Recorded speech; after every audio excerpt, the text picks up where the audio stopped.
नमस्कार बच्चों। कक्षा 12 की जीव विज्ञान की कक्षा में मैं डॉक्टर पल्लवी शर्मा आप सभी का स्वागत करती हूँ। जैसा कि इसके पहले के एपिसोड में हम जान चुके हैं कि जीवों में जनन कैसे होता है, और आज इस एपिसोड में हम पुष्पी पौधों में लैंगिक जनन किस तरह से होता है इसके बारे में जानेंगे। जैसा कि इसके पहले आप पढ़ चुके हैं कि जब पादप जो है वो एक निश्चित कायिक प्रावस्था को पूरा कर लेते हैं, तब उसमें जनन प्रावस्था शुरू होती है। इस जनन प्रावस्था की शुरुआत जो है वो पौधों में हार्मोनल और संरचनात्मक परिवर्तन की शुरुआत से होती है, जिसके बाद आपकी जो तना है उसमें आपकी जो पुष्पी आद्धक है, जिसे हम फ्लोरल प्राइमोडियम कहते हैं, उसका विकास शुरू होता है और फिर उससे जो है वो पुष्पक्रम बनता है। अलग अलग पादपों में पुष्पक्रम अलग अलग प्रकार के होते हैं। इसे आपने कितने प्रकार के होते हैं ये कक्षा 11 में पढ़ा है। और उसके बाद पुष्पक्रम में पुष्प लगते हैं। ये एक प्रारूपी पुष्प का चित्र है, जिसमें देखिए कि ये पुष्पासन होता है। इसके बाद जो सबसे पहला चक्र जो होता है वो वाह्य दल का होता है। वाह्य दल का काम जो है वो कलिका के रूप में जब पुष्प रहता है तो वो पुष्प की रक्षा करना होता है। और कभी कभी कुछ पादपों में ये वाह्य दल जो है वो फल जब बन जाते हैं तब तक रहते हैं। जैसे आपने मिर्ची में देखा होगा या टमाटर में भी आपने देखा है कि जो उसमें टोपी रहती है वो आपकी वाह्य दल की होती है। इसके बाद उसके अंदर का जो चक्र होता है वो पंखुड़ी होती है। अधिकांश पुष्पों में ये रंगीन होते हैं जो हम देखते हैं। इनका भी काम जो है वो अंदर के चक्रों की रक्षा करना है और साथ ही साथ परागन में मदद करना, क्योंकि ये आकर्षित करते हैं तो इसलिए ये परागन में मदद करते हैं। अब अंदर के ये जो दो आप संरचनाएं देख रहे हैं, जिसे हम ये पुमंग है और ये जायांग है। जो पुमंग होता है वो पौधे का नर जनन भाग होता है, इसे एंड्रोशियम भी कहते हैं। और ये जो जायांग होता है वो मादा जनन अंग होता है, जिसे हम गाइनोशियम कहते हैं। तो एंड्रोशियम और गाइनोशियम ये दोनों जो है वो जनन तंत्र में भाग लेते हैं।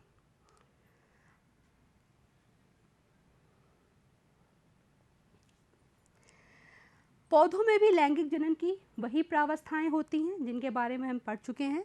निषेचन पूर्व संरचनाएं और घटनाएं, निषेचन और निषेचन पश्च संरचना। आज जो हम पढ़ेंगे वो है निषेचन पूर्व संरचनाएं और घटनाएं। मतलब फर्टिलाइजेशन होने से पहले पौधों में क्या क्या होता है उनके बारे में आज हम जानेंगे। कौन कौन सी संरचनाएं बनती हैं, उनका विकास कैसे होता है और फिर वो किस तरह जो है अपना योगदान देते हैं, इनके बारे में हम देखेंगे। सबसे पहले बच्चों हम बात करते हैं पुंकेसर। पुंकेसर मतलब जो आपका नर जनन भाग है। ये एक अकेला पुंकेसर है। प्रजातियों के अनुसार पुंकेसरों की संख्या हर एक पौधे में प्रजातियों में अलग अलग होती है। एक से लेके असंख्य होती है। जैसे कि आप देखिए कि आपने गुड़हल का फूल अगर देखा होगा तो उसमें बहुत सारे इस तरह के असंख्य संरचनाएं होती हैं। और जो है अगर आप कोई साधारण सा फूल देख ले तो उसमें मुख्यतः जैसे कि सरसों में सिर्फ 4 होती हैं, मटर में 10 होती हैं इनकी संख्या। अच्छा, ये अगर देखें तो ये एक पतला सा तंतु होता है और तंतु के ऊपर ये पराग कोश होते हैं। पराग कोश जो हैं वो 2 भागों में होते हैं। इन्हें हम द्विकोष्ठीय कहते हैं, द्विपालित कहते हैं, बाइलोब्ड कहते हैं। और जब हम इन पराग कोशों को अगर हम काटते हैं, अनुप्रस्थ काट इनकी जब देखें तो ये हमें इस प्रकार से नज़र आता है। ये 2 लोब हो गए और उसमें आपके ये चैम्बर्स।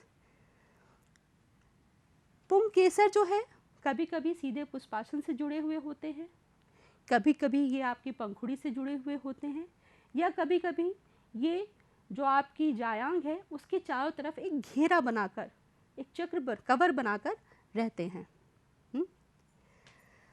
अगर हम एक पराग कोश की बात करें तो पराग कोश में आप जो है देखेंगे कि सबसे बाहरी तरफ में जो है आपकी जो है एपिडर्मिस होती है, जो इस पराग लघु बीजाणुधानी, इसका जो साइंटिफिक नेम है वो लघु बीजाणुधानी मतलब माइक्रोस्पोरेंजियम है, ये इसकी रक्षा करती है। इसकी जो परतें होती है, अगर हम उसको और विस्तृत रूप से देखें तो यहाँ ये हम दिखाई दे रही है, ये है आपकी सबसे बाहरी परत, ये है एपिडर्मिस। इसके बाद एक परत जो होती है वो आपकी होती है एंडोथीसियम की। ये कोशिकाएं जो हैं इसलिए बहुत ख़ास होती हैं क्योंकि इसमें आपकी जो रेडियल थिकनिंग पाई जाती है, जिसकी वजह से जब पराग कोश जो है वो फूटता है, स्फुटित होता है, तो उसमें ये सहायक होती हैं और ये पराग कोश को ओपन करने, खुलने में सहायता प्रदान करती हैं। एंडोथीसियम के बाद 3 से 4 परतें, ये अलग अलग प्रजातियों में अलग अलग होता है, वो मध्य परत की होती है और इसके बाद आपकी जो कोशिकाओं की जो परत होती है उसे हम टैपिटम कहते हैं। बच्चों टैपिटम पे आप ज़रा ध्यान दीजिए। टैपिटम जो है वो बहुत ख़ास तरह की कोशिकाएं होती हैं क्योंकि आवृत बीजी पौधों में ये कोशिकाएं ऐसी होती हैं जो बहुकेंद्रकीय होती है, मतलब इसमें कई सारे केंद्रक होते हैं, पॉलीप्लॉइडी, और इनका जो जीव द्रव्य है वो बहुत सघन होता है, गहरे रंग का होता है। ये पोषक तत्वों से भरपूर होती हैं और पोषक तत्वों से भरपूर होती हैं तो इसलिए इनका मुख्य काम जो है वो अंदर की तरफ में जो आपके ये लघु बीजाणु मातृ कोशिका या जो हम इनको कहें कि स्पोरोजिनस टिश्यू होते हैं, बीजाणुजन ऊतक होते हैं, इनको पोषण प्रदान करना होता है क्योंकि ये जो ऊतक होता है, स्पोरोजिनस टिश्यू जो होता है, यही आगे चलकर परागकण बनाता है। तो इसको बच्चों ध्यान में रखिएगा। टैपिटम हो सकता है कि बोर्ड परीक्षा में इसमें आपसे प्रश्न पूछा जा सकता है। जब परागकोश में परागकण बन के तैयार हो जाते हैं तब उसके बाद जो है परागकोश एक लंबवत खांच के द्वारा खुल जाते हैं, स्फुटित हो जाते हैं और परागकण जो है वो बाहर निकल जाते हैं। आप अगर यहाँ ध्यान से देखिए तो यहाँ पर ये जो कोशिकाएं हैं ये थोड़ी सी बड़ी कोशिकाएं हैं और यहाँ पे एक छिद्र है, इसे स्टोमियम कहते हैं। और ये जो बड़ी कोशिकाएं, आपने अगर ब्रायोफाइट्स में ध्यान दिया होगा कि एनुलस होते हैं जो इन कोशिकाओं को खोलने का काम करता है। ये फैलते और सिकुड़ते हैं जिनकी वजह से परागकोश खुल जाता है और परागकण जो है वो बाहर आ जाते हैं। परागकण के बाहर आने तक आपकी जो टैपिटम है वो परागकणों द्वारा इस्तेमाल कर ली जाती है और लगभग आपका मध्य परत भी खत्म होना शुरू हो जाता है। अब बीजाणुजन ऊतक से आपके परागकोश बनते कैसे हैं, इसको हम देखते हैं।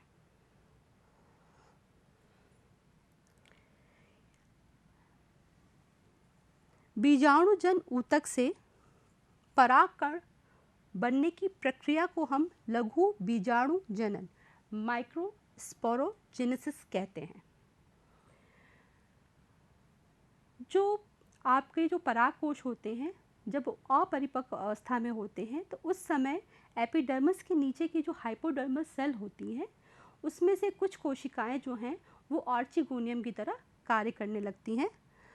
अब इस आर्चिगोनियम में आपकी विभाजन होता है और विभाजन होने के कारण के बाद आपके बाहर की तरफ प्राइमरी पैराइटल सेल बनती है और अंदर की तरफ में आपके स्पोरोजिनस कोशिका बनती है। जो प्राइमरी पैराइटल सेल है वो आपके एपिडर्मिस, एंडोथीसियम, मध्य परत और टैपिटम को बनाने का काम करती है, और जो स्पोरोजिनस कोशिका होती है वो आपकी पॉलन मदर सेल पराग मातृ कोशिका की तरह काम करती है। ये जो पराग मातृ कोशिका होती है, चूँकि ये उच्च पादपों में होता है, तो ये आपकी द्विगुणित अवस्था में होती है। इस पराग मातृ कोशिका में आपके अर्धगुणसूत्रीय विभाजन होता है, और अर्धगुणसूत्रीय विभाजन के बाद आपके ये लघु बीजाणु पॉलन टेट्राड की जो है वो संरचना होती है। इसमें 4 जो है आपके लघु बीजाणु लगे होते हैं। जब परागकण जो है, इसके आगे हम बात करें कि जो परागकण है उसमें जो केंद्रक होता है वो बड़ा होता है, और जीव द्रव्य जो है वो भी बहुत सघन होता है, रसधानियाँ भी इसमें होती हैं। फिर इस परागकण का जो केंद्रक है वो एक किनारे आ जाता है, और उसमें जो अगला विभाजन होता है वो आपका असिमेट्रिक होता है, मतलब बीचों बीच में ना बट के कोशिका असामान्य हिस्सों में बटती है। एक हिस्सा बड़ा होता है, दूसरा हिस्सा छोटा होता है, और विभाजन के बाद जो परागकण है वो इस तरह के 2 कोशिकाओं में बढ़ जाता है। इसमें एक तरफ जो होती है वो वेजिटेटिव सेल होती है, दूसरी तरफ जो है वो जनरेटिव सेल होती है। कायिक कोशिका, जनन कोशिका। वेजिटेटिव केंद्रक है, वेजिटेटिव न्यूक्लियस है ये, और ये आपका जनरेटिव न्यूक्लियस है। जो ये जनन कोशिका है यही आगे चल के नर युग्मक बनाती है। यहाँ पर जनन कोशिका से जो नर युग्मक बनता है वो समसूत्री विभाजन के द्वारा बनता है। यहाँ भी इस केंद्रक से में जो बंटवारा होता है वो भी समसूत्री होता है, मतलब आपका अर्धगुणसूत्री विभाजन केवल यहाँ हो रहा है, मतलब पॉलन मदर सेल में आपका अर्धगुणसूत्री विभाजन हो रहा है, और उसके बाद आपके 2, ध्यान दीजिए, 2 आपके समसूत्री विभाजन आपके होते हैं।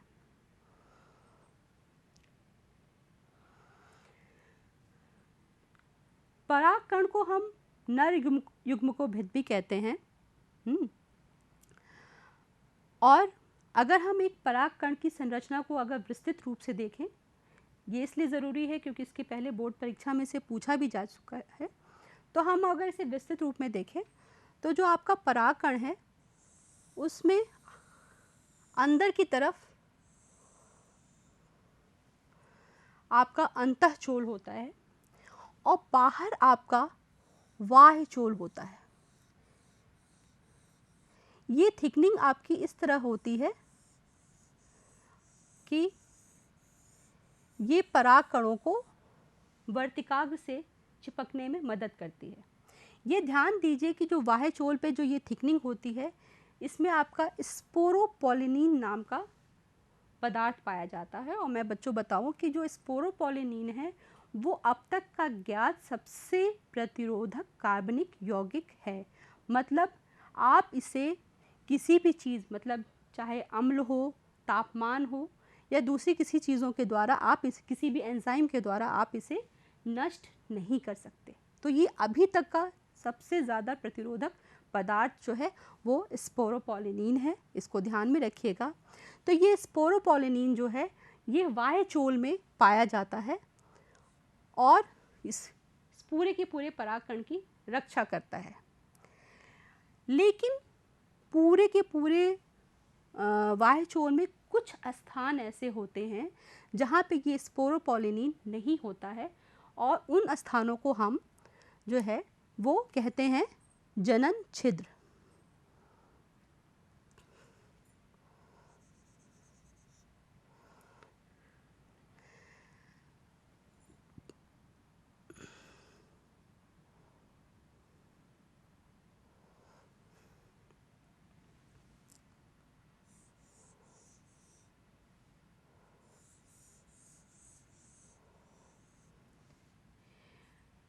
किस किस परागकण में जनन छिद्र कितने होंगे, उनकी स्थिति कहाँ होगी, ये हर एक प्रजाति से प्रजाति पर अलग अलग होती है।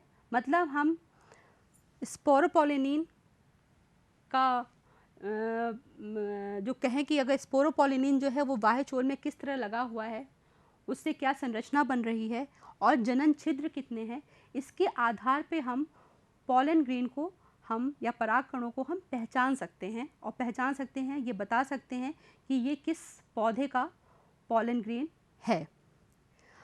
अब जब ये देखिए, ये जनन क्षेत्र जहाँ पर आपकी स्पोरोपोलिनिन नहीं होती है। अब जब आपका ये परागकण जो है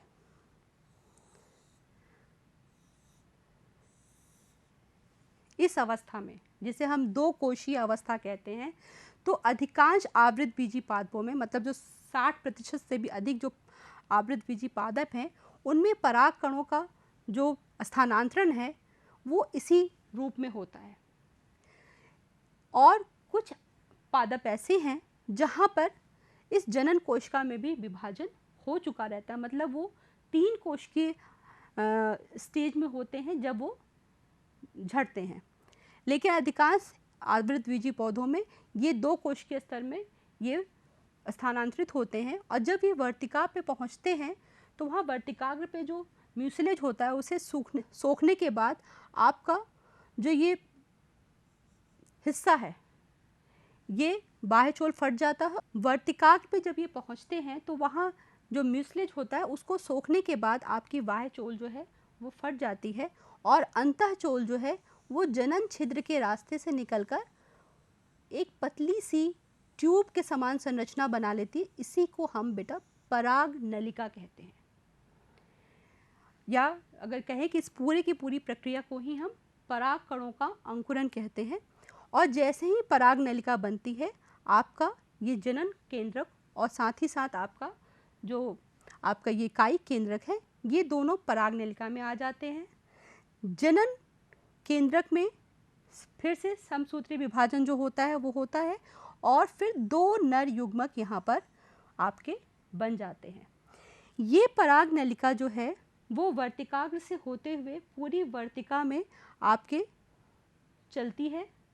आगे की टिश्यू जो हैं ऊतक जो हैं वर्तिकाग्र के, वो डीजनरेट होते जाते हैं और पराग नलिका को वो रास्ता देते हैं, और पराग नलिका यहाँ से होते हुए सीधे आपके अंडाशय तक पहुँच जाती है।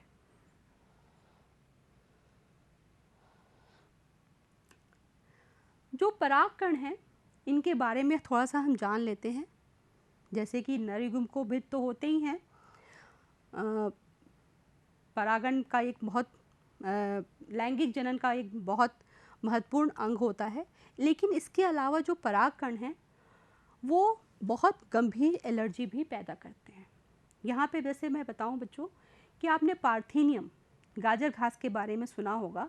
समय समय पे बहुत सारे कार्यक्रम ऐसे आते हैं कि जिसमें ये आता है कि गाजर घास को हटाया जाए, क्योंकि ये गंभीर एलर्जी पैदा करती है। इससे श्वसनी वेदना आती है, या फिर कभी कभी चिरकालिक श्वसन विकार भी हो जाते हैं, जैसा पार्थेनियम में कहा जाता है। अगर आप इसके आसपास से गुजरते हैं तो आप जो है आप महसूस करेंगे कि हो सकता है कुछ लोगों को ज़्यादा एलर्जिक हो, तो वो तुरंत आपको नाक में खुजली होने लगेगी और दिक्कत होती है। इसीलिए इसको कहा जाता है कि पार्थेनियम को जो है इसमें फूल आने से पहले ही इसे समूल नष्ट कर दीजिए। ये पार्थेनियम जो है, मैं आपको बता दूं कि ये भी हमारे देश का पौधा नहीं है।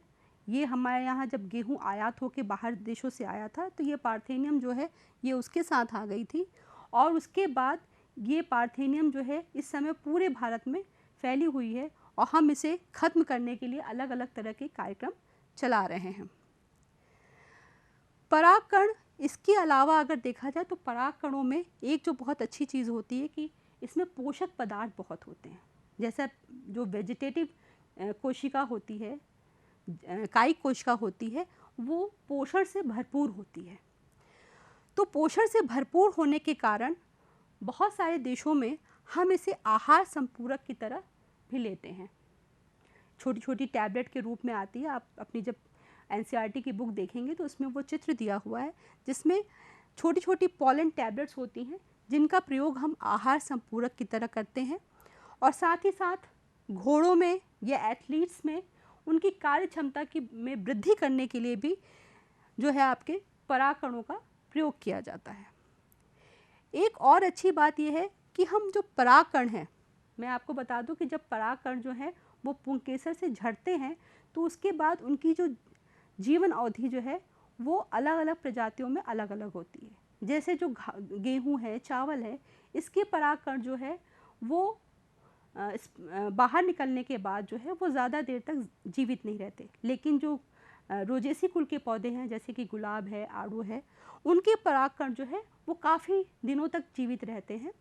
तो इसलिए ये जो परागकण हैं इनको भी जिस प्रकार जीन बैंक वगैरह में हम जीन को संरक्षित करते हैं, उसी तरह पराग बैंक को भी हम लिक्विड नाइट्रोजन -196 डिग्री पर हम इसे संरक्षित कर पराग बैंक के रूप में रखते हैं, ताकि जो फसलें हैं फसल प्रजनन कार्यक्रम में हम इसको प्रयोग में ला सकें, ये कृत्रिम परागण की तरह इसे हम यूज़ कर सकें, इस्तेमाल कर सकें और जो फसलें हैं उनको हम और अच्छा बना सकें। तो परागकण बैंक के रूप में भी हम इसे रखते हैं। तो ये हमारे परागकण के कुछ उपयोग हैं। अब हमने बच्चों परागकण की बात कर ली, नर युग्मक की बात कर ली। अब हम आते हैं गाइनोशियम या जायांग पे, जो मादा जनन भाग होता है। अगर हम एक जायांग की संरचना को देखें तो पुष्पाशन से ऊपर एक फूला हुआ अंडाशय होता है। अंडाशय के ऊपर एक पतली सी वर्तिका या स्टाइल होती है और उसके ऊपर आपके वर्तिकाग्र होते हैं।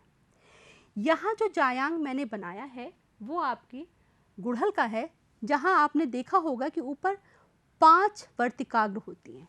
गहरे लाल रंग की रोएदार 5 वर्तिकाग्र होती हैं। अलग अलग पौधों में वर्तिकाग्र की संख्या जो है वो अलग अलग होती है। अच्छा, कुछ पौधे ऐसे होते हैं जिसमें वर्तिकाग्र होती ही नहीं है। तो ये एक स्त्री केसर या जायांग का चित्र है। अगर हम यहाँ एक चीज़ बता दूं कि जो वर्तिकाग्र है ये आपका लैंडिंग स्टेशन, मतलब जहाँ पर परागकण आकर उतरे, ये उस प्रकार काम करती है। और फिर वर्तिका जो है वो वर्तिकाग्र को सहारा देती है और साथ ही साथ जब परागकण यहाँ वर्तिकाग्र पर आते हैं तो यहाँ पे अंकुरित होने के पश्चात ये इस वर्तिका से होते हुए अंडाशय तक पहुँचते हैं। इस स्लाइड में मैं आपको बताना चाह रही हूँ कि जो अंडाशय होता है उसको अगर हम देखें तो उस अंडाशय में अंदर की तरफ आपकी गर्भाशयी गुहा या ओवेरियन कैविटी होती है और उसमें आपके अपरा होती है, प्लेसेंटा, जिस पे आपके बीजांड जो हैं वो लगे होते हैं। बीजांड की संख्या भी प्रजाति दर प्रजाति जो है आपकी अलग अलग होती है। और यहाँ पे अगर आप देखिए, यहाँ पर ये मैंने जो बनाया है ये आपके मटर का बीजांड है, जहाँ पे आप मटर है, मटर के अंडाशय की अनुप्रस्थ काट है। यहाँ देखिए, यहाँ पर केवल एक चैम्बर है। मटर में केवल एक अंडप होता है, एक कार्पल होता है, इसीलिए इसे एक अंडपी कहते हैं। और जैसे मैंने बात की गुड़हल की, तो वहाँ पे आपके 5 कार्पल होते हैं, जिसे हम बहुअंडपी कहते हैं। तो हर एक पौधे में अंडपों की संख्या भी आपकी अलग अलग होती है। और ये अंडप जो हैं अगर साथ साथ होते हैं, मतलब जुड़े हुए होते हैं, जैसे कि यहाँ गुड़हल में है और ये आपका पैपावर है, यहाँ पे आप देखिए कि आपके जो सारे अंडप हैं वो जुड़े हुए हैं। इसे हम युक्ता अंडपी या सिनकार्पस कहते हैं, सिनकार्पस ओवरी कहते हैं। एक चीज़ मैं आपको ये भी बता दूं कि ये आपका वर्तिकाग्र है, लेकिन पैपावर में आपकी वर्तिका नहीं होती है, वर्तिकाग्र होता है और सीधे आपका अंडप होता है। लेकिन वहीं अगर आप जो है हम अगर अगर हम बच्चों माइकेलिया की बात करें तो वहाँ पे जो आपके कार्पल्स होते हैं वो जुड़े हुए नहीं होते हैं, वो अलग अलग होते हैं। ये पूरे के पूरे जो मैग्नोलिएसी फैमिली होती है उसका ये गुण होता है कि उनके जो कार्पेल हैं वो अलग अलग होते हैं और इसे हम वियुक्ता अंडपी कहते हैं, एपोकार्पस ओवरी कहते हैं।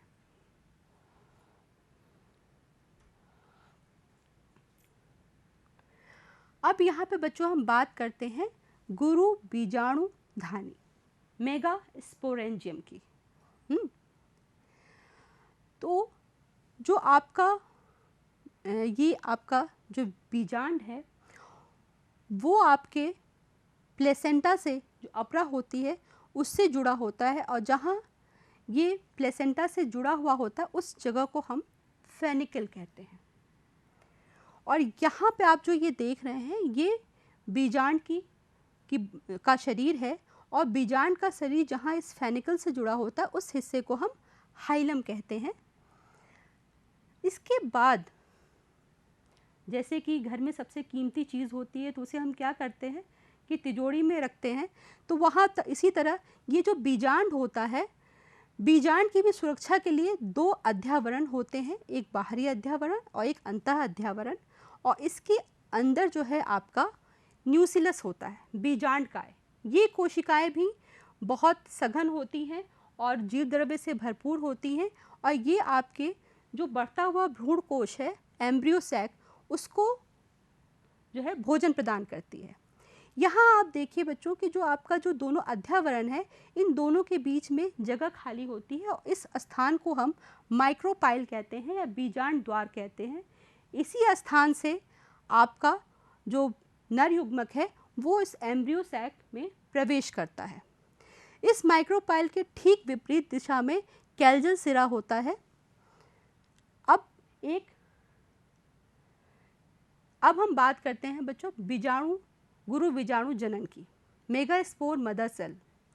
मेगास्पोर मदर सेल जो है वो आपकी द्विगुणित होती है और उसमें जब आपके रिडक्शन डिवीज़न होता है तो उससे आपके मेगास्पोर बनते हैं और फिर उस मेगास्पोर में से आपके देखिए यहाँ पे ये मोनोस्पोरिक डेवलपमेंट में दिखाती हूँ, एक बीजाणुजज विकास जहाँ पे आपके एक मेगास्पोर मदर सेल में आपके अर्धगुणसूत्री विभाजन हो रहा है और 4 कोशिकाएं बन रही हैं, लेकिन इन 4 कोशिकाओं में से जो 3 कोशिकाएं जो माइक्रोपाइल एंड की तरफ होती हैं वो आपकी नष्ट हो जाती हैं और केवल एक मेगास्पोर जो है वो आगे समसूत्री विभाजन के द्वारा आपके विभाजित होता है और विभाजित होने के बाद इस तरह जो है विभाजित होने के बाद आपके जो फीमेल गैमेटोफाइट है उसकी संरचना करता है।